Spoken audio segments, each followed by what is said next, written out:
Der Winter kam früh und hart, als wall die Entscheidungers die so lang in der Luft gelegen hatte.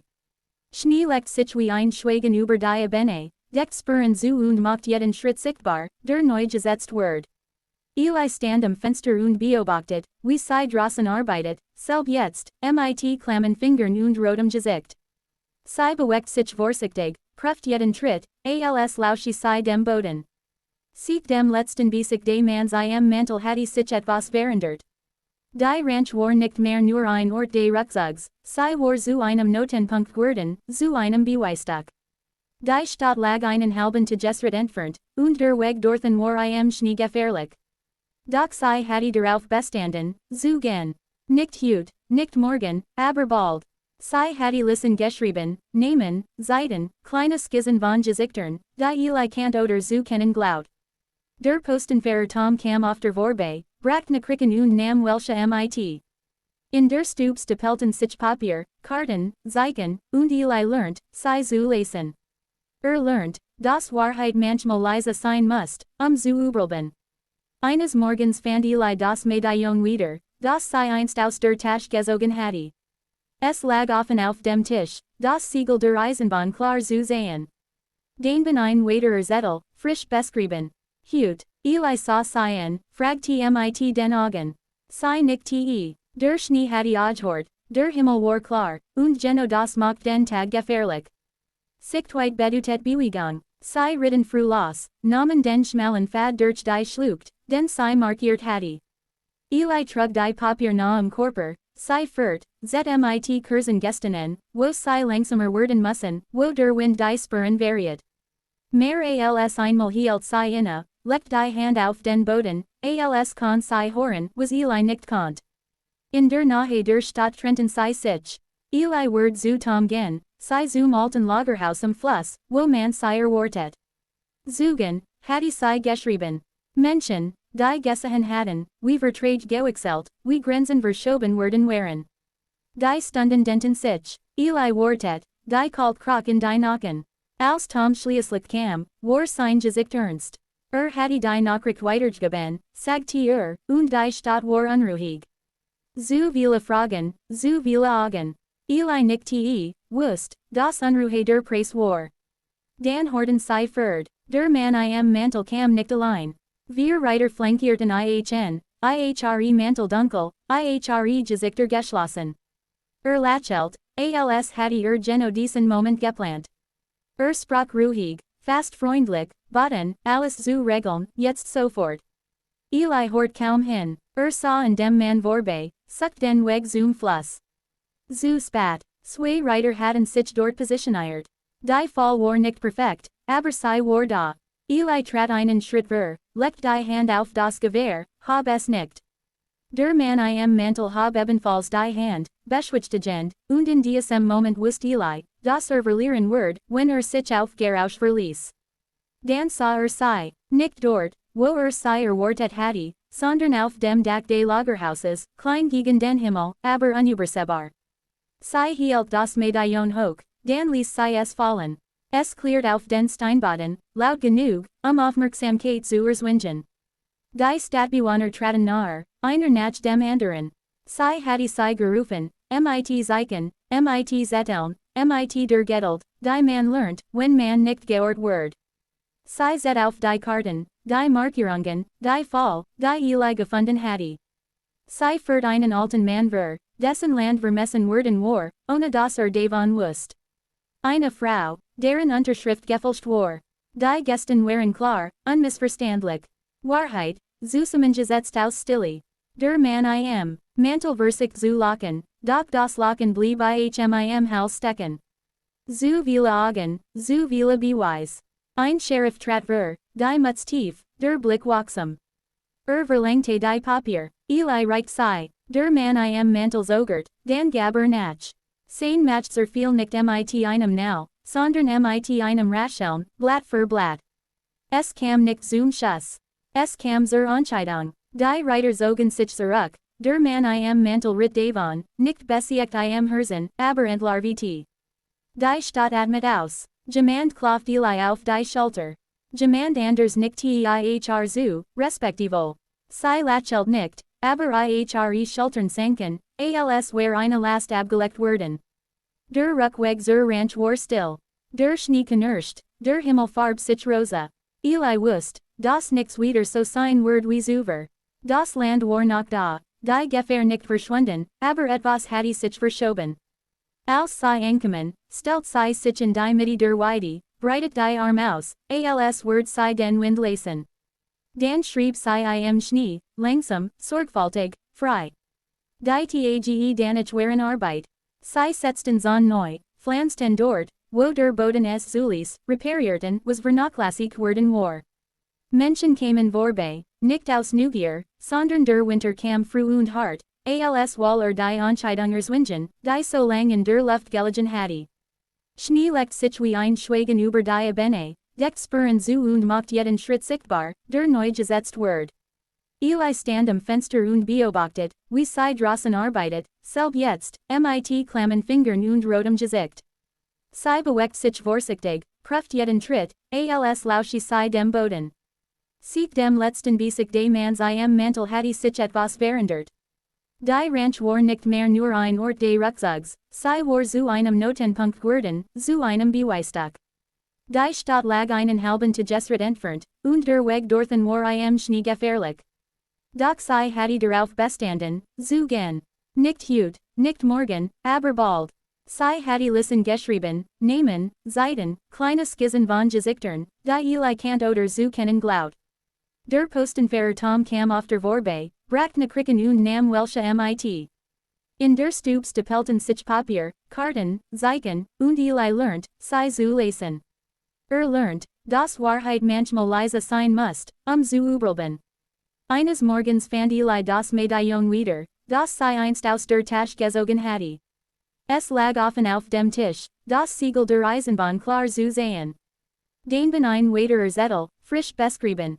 Heut, Eli sah seien, fragte mit den Augen. Sei nicht te, der Schnee hatte aufgehört, der Himmel war klar, und genau das macht den Tag gefährlich. Sichtweit bedutet Bewegung, sei ritten früh los, nahmen den schmalen Pfad durch die Schlucht, den sei markiert hatte. Eli trug die Papier nahe Körper, sei fährt, mit Kursen gestanden, wo sei langsamer werden müssen, wo der Wind die Spuren variiert. Mehr als einmal hielt sei inne, legt die Hand auf den Boden, als kann sei hören, was Eli nicht konnt. In der Nähe der Stadt trennten sei sich. Eli wird zu Tom gehen, sei zum alten Lagerhaus am Fluss, wo man sei erwartet. Zugen, hatte sei geschrieben. Menschen, die gesehen hatten, wie Vertrag gewechselt, wie Grenzen verschoben worden waren. Die Stunden denten sich, Eli wartet, die kalt Krach in die Nacken. Als Tom schließlich kam, war sein Gesicht ernst. Hatte die Nachricht weitergegeben, sagte und die Stadt war unruhig.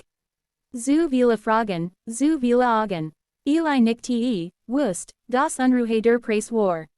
Dan Horton sei fürd, der Mann im Mantel kam nicht allein. Wir Reiter flankierten ihre Mantel dunkel, ihre Gesichter geschlossen. Lachelt, als. Hatte genau diesen Moment geplant.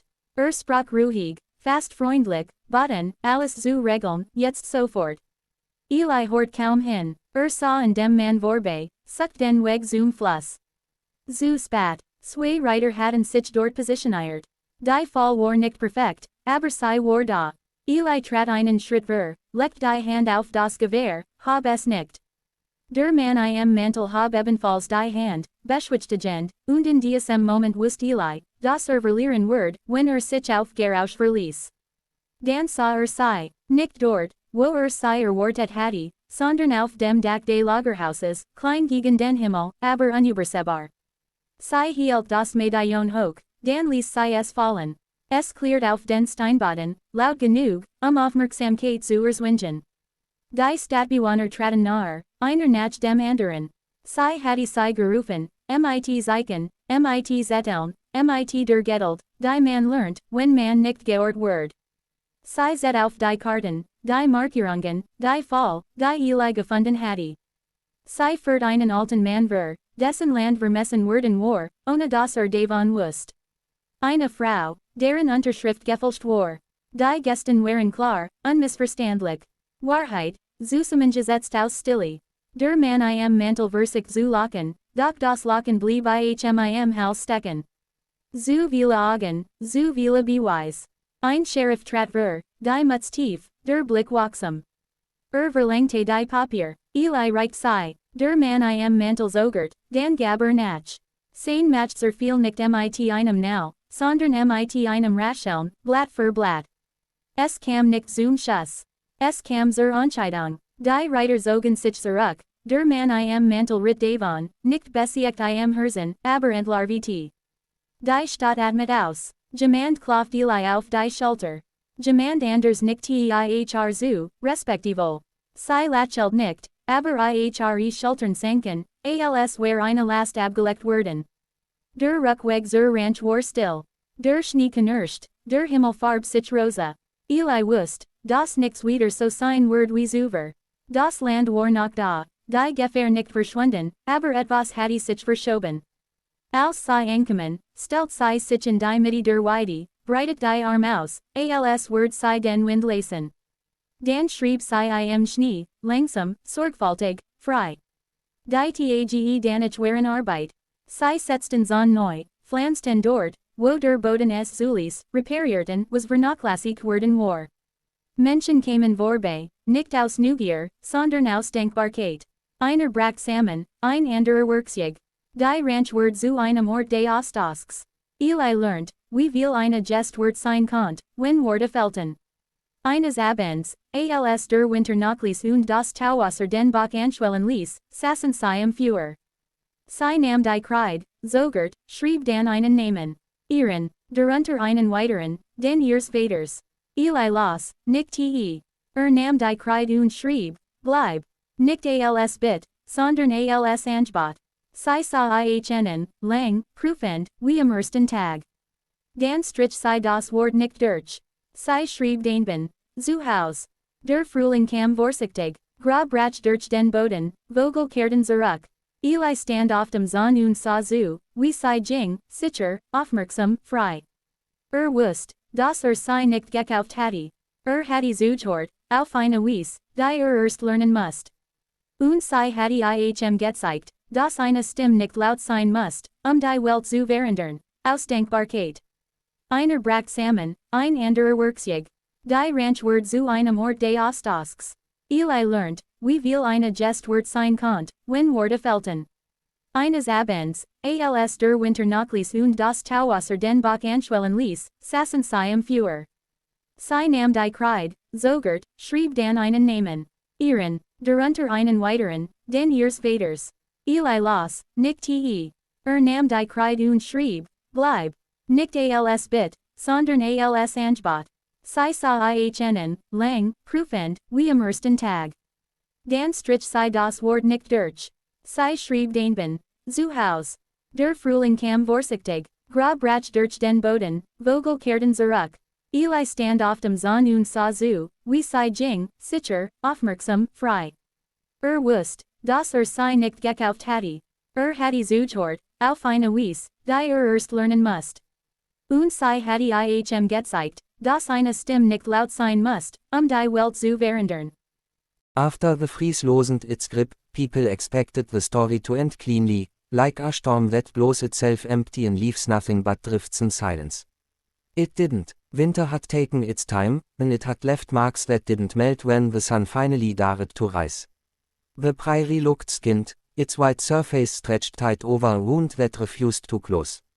Mara Holt stood at the mouth of her shelter and felt the weight of every eye on her back, a pressure almost as heavy as the stone roof beneath the snow. She had survived, and that unsettled them more than death ever could. They come in ones and twos at first, pretending to check on the boys she'd saved, pretending to be helpful. Their voices stayed low, like they were standing near something that might wake. They asked how deep the shelter was, how thick the roof, how she'd kept it warm when their own houses had failed them. Mara answered only what she had to. She had learned long ago that explanations invited arguments, and arguments were just another way for people to deny what frightened them. What frightened them now was not the cold, but the idea that they had been wrong. The town buried its dead 3 days later, when the ground softened enough to take a spade. The preacher's voice shook as he spoke, words cracking in the air like thin ice. People huddled close, eyes starting toward the horizon as if the cold might return just to finish the job. When it was over, they drifted away, leaving Mara alone by the last grave, a mound of dirt already hardening again. She thought of her father then, of the winter that had taken him, of the roof that hadn't been enough. Stone remembered warmth, he'd said. He hadn't lived long enough to prove it. That night, the wind rose again, not as fierce as before, but sharp enough to make shutters rattle. Fear moved through Red Basin like a sickness. Lamps burned late, no one laughed. Mara went below and lit her stove, the familiar ritual grounding her as the earth settled around her. She slept lightly, senses stretched, waiting for the sound that would tell her the ground had changed its mind. It never came. The next morning, a boy ran to her shelter, breathless, eyes wide. A rumor had started, he said, growing fast. Some folks believed the shelter hadn't survived because of stone or skill, but because the ground favored her. Others said it was witchcraft, that no ordinary person could live through 50 below while houses collapsed like paper. By noon, the whisper had teeth. A man from the south end swore he'd seen the snow slide off her roof like it was being pushed away. Another said the earth had hummed when he stood near the rise, like something alive beneath it. Mara felt the old, familiar tightening in her chest, the warning that came when people stopped using reason. She packed supplies and checked her door, reinforcing what didn't need it. She told herself fear would pass, that proof was enough. She had seen winters break men before, she knew how quickly gratitude turned when it had nowhere to go. It broke that evening. A group came up the rise just before dark, their shapes wrong against the sky, moving too close together. Voices reached her, sharp and brittle. Someone shouted her name, not like a greeting, but like a challenge. Mara stepped outside, the cold already biting, and faced them. They stood there, 6 men, faces hollowed by hunger and loss, eyes shining with something close to panic. The blacksmith was among them, his hands wrapped in rags, his shop gone. The man whose joke had started it all stood near the back, J.A.W. clenched.